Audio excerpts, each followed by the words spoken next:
สบา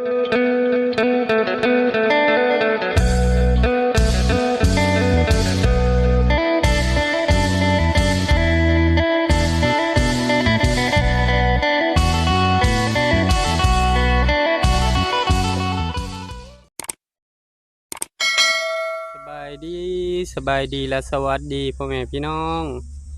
FC กันเมื่อสุขูสุคนบ่ว่าทางฝั่งลาวทางฝั่งไทยหรือต่างประเทศยินดีต้อนรับเข้าสู่ช่องบ่าวจะมั่มอีกแล้วตอนนี้ผู้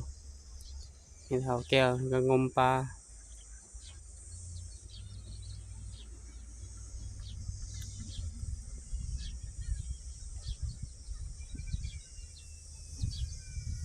งมลงเลิกชุดแขนอยู่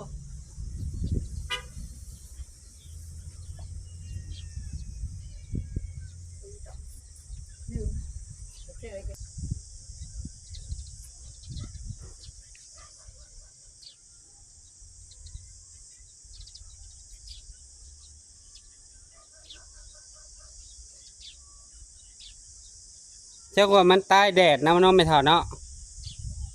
ตายแดดน้ำปลามันแห้ง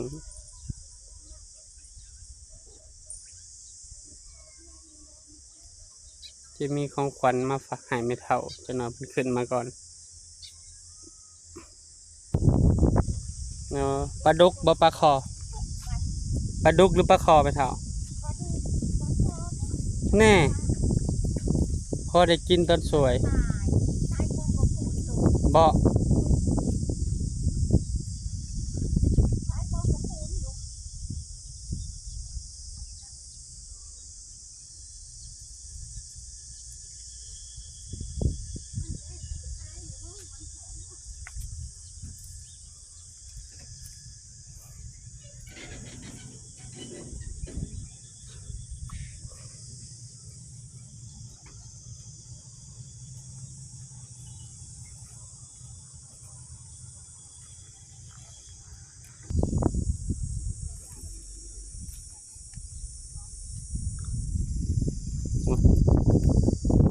สวัสดี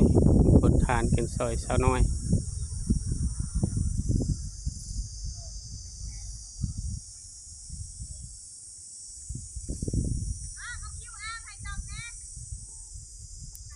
สบายดีพ่อเฒ่า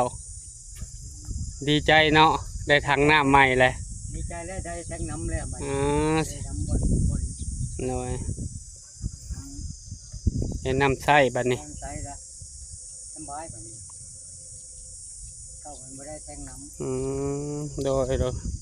อาก็ถ่าเจ้ามาไม่เท่าแล้วก็งมเพิ่นก็ยังบ่ทันฮู้แน่ว่าได้แทงน้ำพ่อเฒ่าคุณแล้วฮู้แหละนะใส่น้ำเติมน้ำป้าเพิ่นให้เติมน้ำให้100,000เติมน้ำใส่สั่งแล้วเนาะตั้งเติมน้ำนี่เนาะแม่สั่งเหลือ10,000เอาไว้เติมบัตรเติมเบอร์เจ้าขอบใจดีใจใจพ่อเฒ่าแหละไปให้ไปเวียกไปยังกันให้เป็นเบิ่งเงินเบิ่งซานให้มาเลยสบายเร็วเห็นอยู่ดิต่อไปมันหนักแป้นดอกแป้นไปตัวนั้นโอ้ใส่แล้วเลยรถไปมาทานลูกหลาน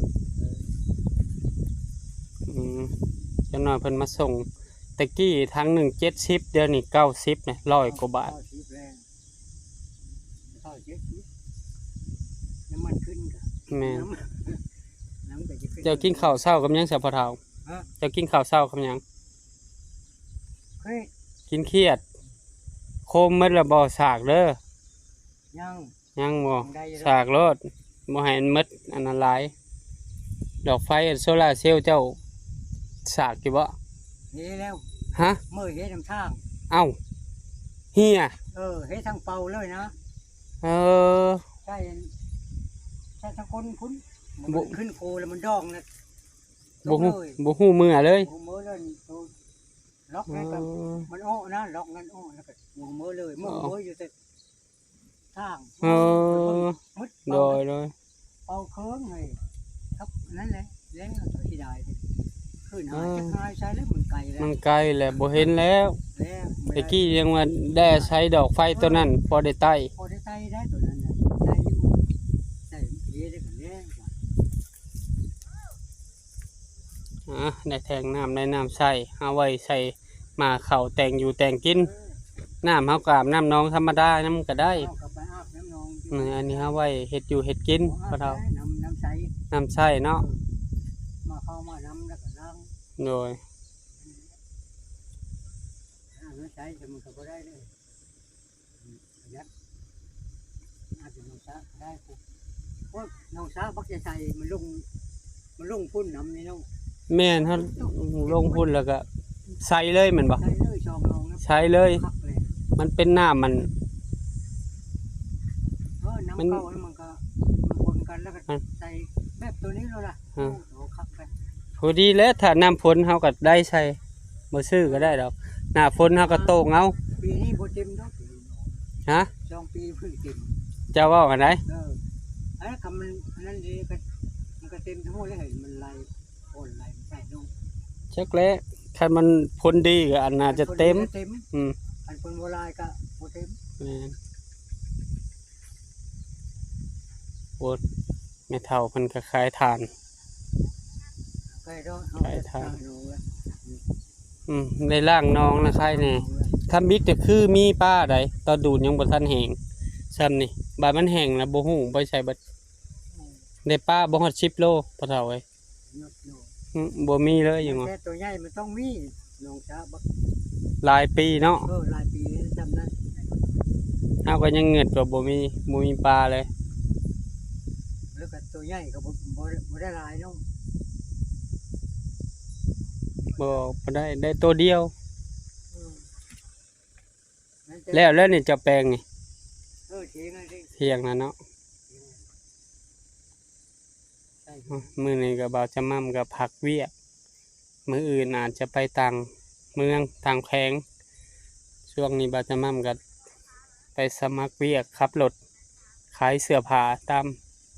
ามตลาดขายส่งตามมันแต่ละเมืองแต่ละแขวงไปตามเมืองติดชายแดนเวียดนามบ่เกือบ200กิโลเวลาเซโปน เซฟมี200น้อง เซโปนผมใกล้ๆกันผมมีแต่รถตลาดเซโปนตลาดพะลานรอส่งเครื่องขายทั้งคนทั้งบัญชีทั้งอันจัดเครื่องขึ้นรถเบิ่งคือง่ายกับบ่ง่าย แต่มันใส่หัวบ่เท่า ไปการแล้ว ต้องมีเครื่องเด็กน้อยเครื่องผู้เฒ่าเครื่องวัยรุ่นเขาขายส่งในตลาดแม่ค้าในตลาดเพิ่นออกมาเลือกแล้วเขาก็ใส่กระสอบแล้วก็คิดเงินแล้วก็เอาไปส่งแต่ละห้านแล้วก็มา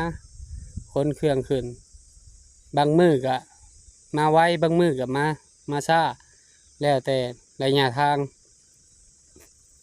คนเอาลายเอาไว้ก็ แม่น ไว้น้อง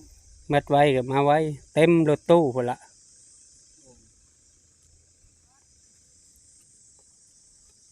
เอาว่าดี เซโน่บ่ มืออื่นน่ะไปใส่ผู้ทองพุ่นละแต่เวียกมันก็มันบ่แม่นว่าไปทุกมื้อแล้วแต่แบบลูกแม่ค้าตลาดเพิ่นโทรมาเครื่องเบิดเด้อเอาก็ไปส่งแม่นวันละ200,000วันละ200ประมาณ230 บาทมื้อนึงเป็นเงินบาทเราก็ดีใจแหละนี่ในทางให้พ่อเฒ่าแหละพอได้ใช้พ่อเฒ่าแม่น้องตัวโน่คนนี้ฮ้อนเอ้าเนาะพ่อเฒ่าเนาะฮ้อนเอ้าวะจักขี่อยู่ทางใดได้จักรถแล้วพ่อเฒ่า แล้วก็ได้3 รถ เอาไม่ก็ได้เยอะสิ ตอนเช้า1 รถตอนแรก1 รถ พอได้มือละรถได้ มื้อละรถบ่ มือละรถยังได้ อ่า กับสบายดีและสวัสดีพ่อแม่พี่น้อง FC กันเมื่อสุคนบัวทางฝั่งลาวทางฝั่งไทยหรือต่างประเทศยินดีต้อนรับเข้าสู่ช่องเราจะมาอีกแล้วเพิ่นมาส่งน้ำให้พ่อเฒ่าแล้ว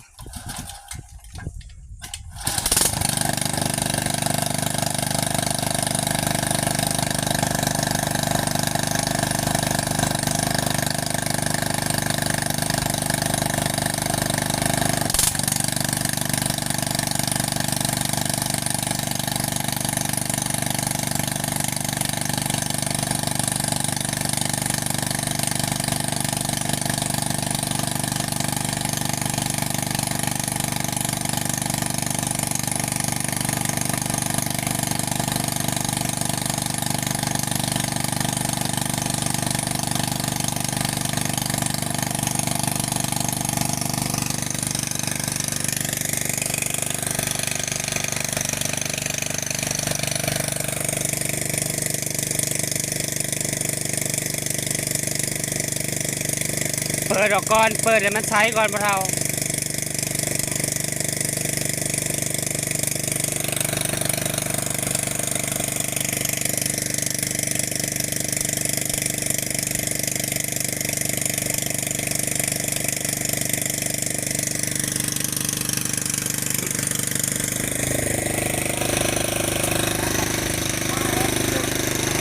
ล่างออกก่อน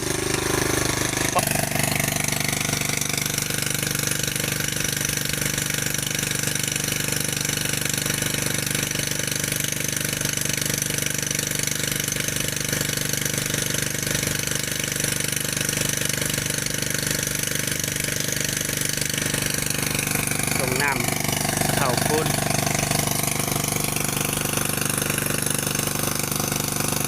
หาทางมาไว้ไม่เท่าหาทางมาตรงอีก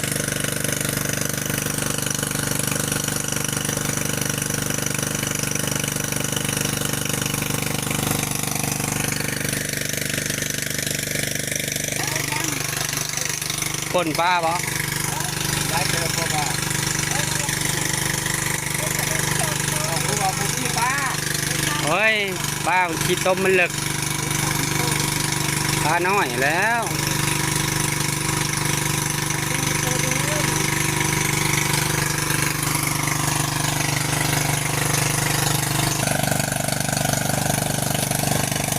แป๊บเดียวนะเป็นถังแห้งแท่งน้ำพอเท่า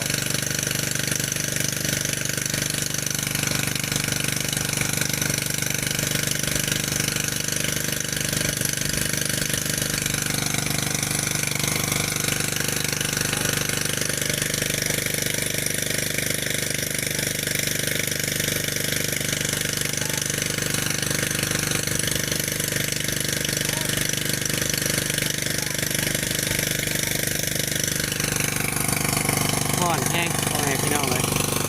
เราจะมั่มกับเมียนให้เมียนชาติล่างถ้วยล่างบวงปั่นเครื่อง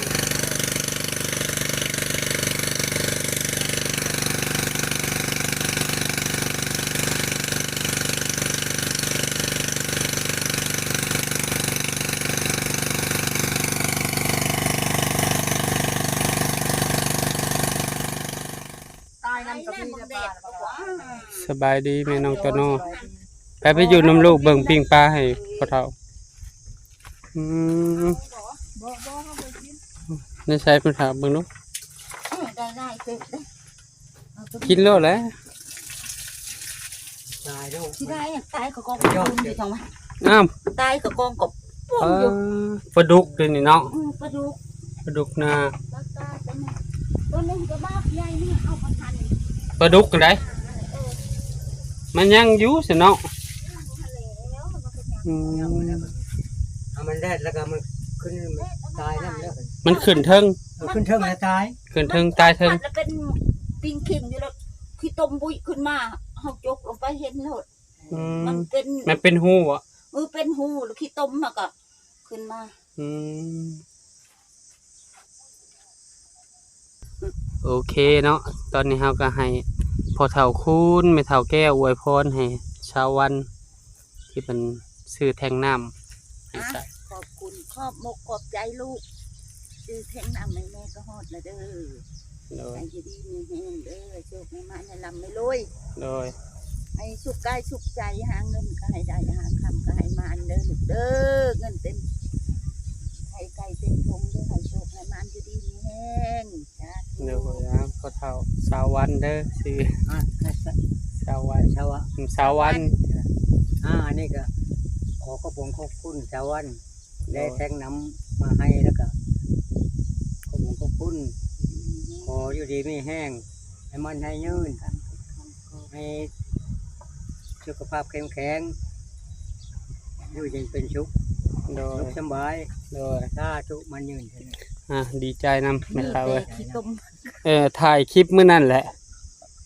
ถ่ายคลิปมื้อนั่นนะแม่เฒ่าอยู่ดีมีแห้งแม่เฒ่าเอ้ยได้น้ำก็เดี๋ยวเพิ่นมาส่งจะหน่อยเพิ่นก็มาส่ง เอ้ย น้ำใช่ จากกระยานมันก็เห็ดใส่ข้าโต เฮ็ดใจค่าโตลงมา ชูงพัด แม่น พันวิทย์แล้วก็เอาตั้มนี่แหละ แม่น เอาลิ้นใกล้ไม่ใช่นี่ มัน น่าจะจากเลย แม่น ให้สบาย อย่างอ้อมหัวเฮ็ดนานพักก็ได้ มีเนี่ยอ้อมโหนี่ มันอ้อม พักนี่แหละ อ๋อโดย พักกูนั่นแหละ มื้อนี้ก็เมียนเฮือนเฮาก็ปั่นเครื่องปั่นของพักผ่อนกินข้าวกินน้ำพ่อเฒ่าเอ้ยได้พอได้กินเนาะปูปลางมโลดหายังอยู่ดอก เคยกัน การเขียนหากินไปจะหน่อยก็หน้าฝนก็บ่อึดของอยู่ของกินดอกหน้าฝนนะครับเขาไปโต่งคือเก่า ไม่ย่ำพลแล้วมันลายทุก แม่น การ โดย ปลากับเม่ได้เลย แม่นนะไปโต่งทั้งนี้บัดนี้ปีสิมานี่ไปโต่งทั้งนี้ทั้งหน้าพ่อเฒ่าเฮืองนี่ ทางนี้ แม่น